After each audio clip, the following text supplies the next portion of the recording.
আমার মিরাজ মারা গেছে গুলি খায়, তখন আমি সেন্সলেস হয়ে যাই। পাশাপাশি মিরাজের পরিপত্র দাঁড় করাবেন। আমার গর্ব, আমি পেশাগত একটা গাড়ির ড্রাইভার। আমার 2 ছেলে 1 মেয়ে। আমার মিরাজে বড় ছিল ভাইদের ভিতরে। তাই আমি কি যে হারাইছি এটা ভাষায় বলতে পারবো না। আমার ঘরের আলো নিভে গেছে, এই প্রতিবার জ্বলবে না, চলার প্রশ্ন আসে না। যদি আমরা একটু ন্যায় বিচার পাই, যারা যাত্রাবাড়িতে সারা বাংলাদেশে গণহত্যা চালিয়েছিল, ঢাকা আপনারা জানেন, সেই সাভার, উত্তরা, রামপুরা, চাঙ্গারপুলের সর্বোচ্চ বৃহত্তম যাত্রাবাড়ি, সেই যাত্রাবাড়িতে যেভাবে পান্নাশক গুলি প্রতিযোগিতাভাবে আঁঠু গেড়ে, যেমন কার আগে কে গুলি করে হত্যা করবে, সেই প্রতিযোগিতা আমরা দেখেছি আপনাদের মাধ্যমে। আমরা দেখেছি প্রথম আলোর প্রতিবেদন, উনি আমার বাসায় গিয়েছিলেন। আন্তর্জাতিকভাবে বিবিসি যে একটা প্রতিবেদন, ওনারাও আমার ঘরে গেছেন, প্রতিবেদন দিয়েছেন। সেই সময় আমি দেখেছি। আমি আন্তর্জাতিক ট্রাইব্যুনালে মামলা করছি, আমার মামলার কাজটা উঠবে হয়তো এই মাস শেষে।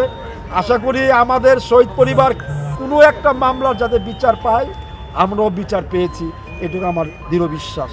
মিলার আকুতি ছিল, বড় স্বপ্ন ছিল। মিলাজ কষ্টের কাজ সহ্য করতে পারতো না। মিলাজের গায়ে কোনো দিক কাদা লাগতে দেয় নাই, ধুলাবালি দিতে পারতো না। উনি ফর্সা, আপনার মতন উচ্চা লম্বা ছিল। আপনারা সোশ্যাল মিডিয়াতে তাকে দেখবেন, জুম করবেন, আপনি পাবেন মিরাজকে। কি যে ভক্ত লম্ব! ওই সময় 5 আগস্টে যখন আমার মিরাজকে আমি পাই ডাক্তার সলিমুল্লাহ হাসপাতালে, ওইখান থেকে যখন আমার মিরাজকে অ্যাম্বুলেন্স করে নিয়ে আসে, তখন আমি ছিলাম ড্যামরা 0 পয়েন্টে, কাজলা রোডে, টিয়ার সেল। কীভাবে বৃষ্টির মতন গুলি, সবাই দেখেছি। ভ্যান গাড়ির উপরে, রিস্কার মধ্যে অ্যাম্বুলেন্সে, কে যে মৃত্যু কে যে জীবিত বাসায় বলা ছিল না। শুধু একটাই ছিল, রক্ত রাঙানো শার্টগুলা রক্তে ভিজানো ছিল। আমার কেমন জানি লাগতেছে, আমি কাঁপতাছি, আমি দাঁড়াইতে পারতেছিলাম না। হঠাৎ করে আমার বাসা থেকে ফোন আসে যে আঙ্কেল আপনি কোথায়, জলদি বাসায় চলে আসেন।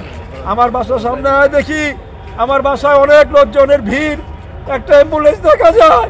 তখন আমি শুনতে পাই আমার মিরাজ মারা গেছে গুলি খায়, তখন আমি সেন্সলেস হয়ে যাই। ওই সময় এশার নামাজের পরে